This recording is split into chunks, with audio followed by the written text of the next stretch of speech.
बिस्मिल्लाहिर्रहमानिर्रहीम। Programme inside the news और मैं हूं डॉक्टर सना गौरी। 2018 तब्दीली का साल था, हम भी बड़े खुश थे और वो जो बात कही जाती थी कि वो किसी साजिश के तहत आए या कोई जानबूझ के उनको लाया, उसको बात को मैंने इसलिए मुस्तरद किया कि अगर मेरे घर में 4 वोट थे तो 3 वोट इमरान खान साहब को पड़े और वो 3 वोटों को वर्गलाने वाला लफ्ज इस्तेमाल किया जाता है कि जानबूझ के कोई वोट डलवाए गए, तो उन 3 लोगों को कोई कहने वाला नहीं था कि इमरान खान साहब को वोट दिया जाए, लेकिन उन 3 लोगों ने वोट इमरान खान साहब को दिए क्योंकि लोगों को उम्मीद थी।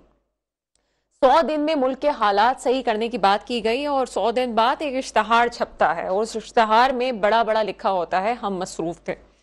उससे पहले ये बात की जाती है कि जो पहले की हुकूमत थी वो इश्तहारात पे बहुत ज़्यादा बेदरेक पैसा खर्च करती थी और हम ऐसा कुछ नहीं करेंगे। बहुत सी पॉलिसी सामने आई, वजीर खारजा भी सामने आए, नए नए लोग सामने आए, लोगों को उम्मीद बंधी और 100 दिन में जब कुछ ना हो सका तो एक इश्तहार सामने आया। उसमें बड़ा बड़ा जब लिखा था कि हम मसरूफ थे तो नीचे बहुत सारी तस्वीरें मौजूद थी जिसमें काम करते हुए या मिनिस्टरों को अवाम से मुखातिब करते हुए दिखाया गया था। दिल में सवाल उठा एक सहाफ़ी की हैसियत से कि मसरूफ तो थे लेकिन इसमें तो सिर्फ मशहूरी की चीज़ें हैं, वो अमली इक़दामात कहाँ हैं जो होने चाहिए थे, वो नज़र नहीं आए। बाद में कहा गया कि हमें मामलात की नौयत का अंदाज़ा नहीं था कि इतने संजीदा मामलात होंगे, लेकिन इसलिए हमें 100 दिन नहीं मज़ीद वक्त चाहिए। फिर 3 महीने का वक्त लिया गया, फिर 6 महीने का वक्त लिया गया, इसी तरह वक्त गुजरता गया और फिर कोविड भी आ गया। कोविड से तमाम दुनिया के मामलात डिस्टर्ब ज़रूर हुए लेकिन पाकिस्तान की तरक्की हमें कोई ख़ास नज़र नहीं आई। ये कोई ख़ास हम इमरान खान साहब को टारगेट नहीं कर रहे, ये तकरीबन तमाम ही सियासतदानों के चेहरे हैं, उनकी हुकूमतों के चेहरे हैं जो नज़र आते हैं। आज ये बात का जिक्र क्यों निकला, वो इसलिए कि ख़जाना खाली ज़रूर है लेकिन हुकूमत ने मौजूदा हुकूमत ने अपने इश्तहारात देना शुरू कर दिए हैं। उन इश्तहारात की वजह क्या है? उन इश्तहारात की वजह यही है कि नून लीग हमेशा ये कहती है कि हमने सियासत को दांव पे लगा दिया रियासत के लिए और हमने मुख्तलिफ इक़दामात किए।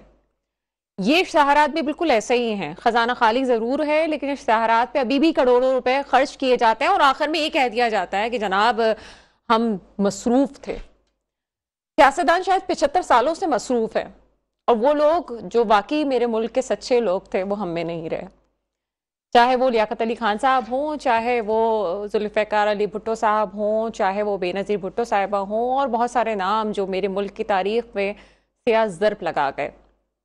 ऐसी एक शख्सियत हकीम मोहम्मद सईद साहब, शहीद पाकिस्तान हकीम मोहम्मद सईद साहब की आज सालगिरह है, उनको खराज तहसीन पेश करते हैं। प्रोग्राम के शुरू के हिस्से में कुछ उनके हवाले से भी बात करेंगे। वो शख्सियत जिनको अगर मैं करीब से ना देखती, उनकी किताबें ना पढ़ती तो मुझे भी ना अंदाज़ा होता कि वो क्या थे। आज अगर उनकी चीज़ें पढ़ी जाएं, उनकी बातों को पढ़ा जाए तो लगता है आज ही की बात को। और बहुत सारी चीज़ें जो मैं और आप अपने आप को दानिश्वर कहते हैं, फेसबुक पे हमें जा बजा हमें दानिश्वरों की खेप नजर आती है, लेकिन दानिश्वर पता है कौन होता है? दानिश्वर वो होता है जो 20 साल बाद की कहानी को दीवार के पार से पढ़ लेता है कि आगे क्या होने जा रहा है। हकीम मोहम्मद सईद एक ऐसी ही शख्सियत जो 20 साल क्या 50 साल की दुनिया को भी देख पाते थे, लेकिन अफसोस सद अफसोस उन्हें भी शहीद कर दिया गया। बहुत से ऐसे नाम जो मेरी पाकिस्तान की तारीख में लिखे जाते हैं, जो पाकिस्तान को बनाने वाले थे, उन्हें शहीद कर दिया गया। कुछ इस मौजू पे बात करेंगे और मुल्क की दीगर मसाइल जिन पे बात करना ज़रूरी है। पंजाब सबसे बड़ा सूबा लेकिन गैर मुस्तहकम, परवेज़ इलाही साहब और नून लीग के दरमियान एक खिंचाव और तमाम चीज़ें पाकिस्तान में जो नई तोड़ जोड़ हो रही है सियासी जमातों की, उस हवाले से भी कुछ बात करेंगे। मेरे साथ प्रोग्राम में मौजूद हैं मुनव्वर मिर्ज़ा साहब, आप तजियाकार हैं, इस प्रोग्राम में आपको वेलकम करते हैं। उनके साथ मौजूद है नईम अहमद आवान साहब, रहनुमा पीपल्स पार्टी, सर प्रोग्राम में आपको वेलकम करेंगे। मुनव्वर मिर्ज़ा साहब, हकीम मोहम्मद सईद के हवाले से क्या कहेंगे? आज उनकी सालगिरह है। मुझे ये एजाज़ हासिल है कि मैं हकीम मोहम्मद सईद के दौर में मौजूद था और मैंने उन्हें खासे करीब से देखा। इतनी हमागीर शख्सियत पाकिस्तान में बहुत ही कम होगी।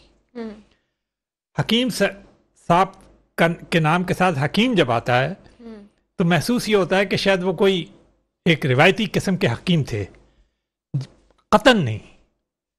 उन्होंने पाकिस्तान में जो रिवायती यूनानी तिब थी उसको मॉडर्न जो मेडिकल साइंस है اس کے ساتھ کمبائن کرنے میں اور اس سے استفادہ کرنے میں جو راہیں کھولیں وہ میرے خیال سے نہ صرف پاکستان بلکہ حکمت کی دنیا میں وہ بالکل یونیک ہے.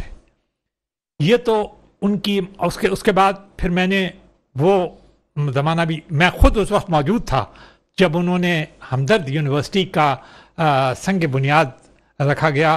وہاں تمام جنگل تھا, شام کا وقت تھا, مغرب کے بعد وہ رکھا گیا تھا.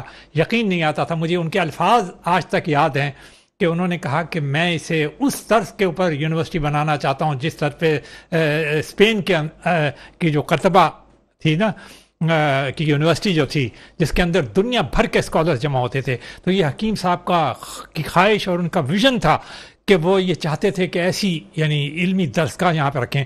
پھر اس کے بعد میں اس وقت بھی موجود تھا جب انہوں نے بیت الحکمت کی لائبریری بنائی. وہ ایک ریسرچ لائبریری تھی, اس کا بھی ایک کانسیپٹ یہ تھا کہ اسکالرز وہاں آئیں اور وہیں ریسیڈینشل.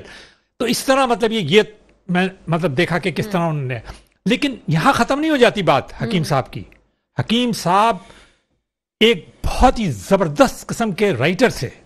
اچھا, رائٹر یہ نہیں کہ طب کے انہوں نے مطلب سفر نامہ, اس کے بعد ان کو شہید کر دیا کس چیز کو. یہ پاکستان کی بڑی ہی بدقسمتی ہے, بلکہ کسی بھی ملک کی بڑی بدقسمتی ہوتی ہے کہ ایسے شخص کو جو کہ آپ کو علم کے اندر کچھ دے رہا ہو, جو ٹھوس کام, ان کی سرپرستی جو انہوں نے کی ہے علم کی اور معاشرے کی بہتری کے لیے, وہ بھی یونیک ہے.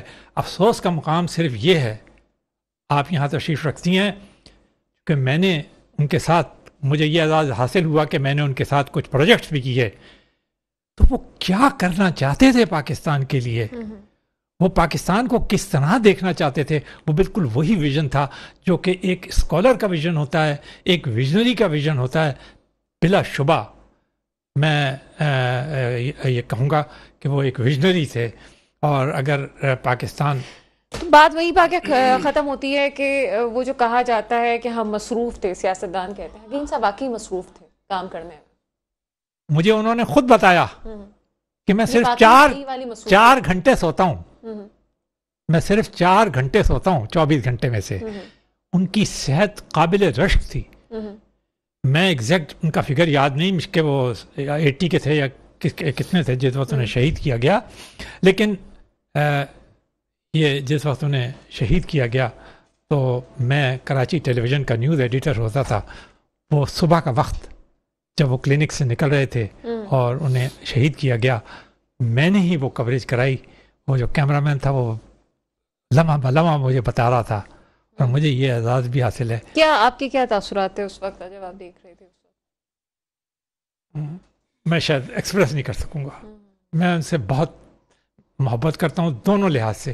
ذاتی قسم کے ان کے مجھ پہ بڑے احساسات ہیں, کوئی پیسے روپے کی شکل میں نہیں, لیکن ذاتی انہوں نے بڑی شفقت فرمائی, بالکل ایک باپ کی طرح شفقت فرمائی, حکیم کے طور پہ شفقت فرمائی. مطلب وہ جو کہا جاتا ہے کہ ملک کے لیے کام کیا اور مصروف تھے, تو واقعی حکیم محمد شہید صاحب جو ہیں وہ واقعی وہ شخصیت تھے جنہوں نے بے تحاشا کام کیا, اور اس کے صرف کام نہیں کیا.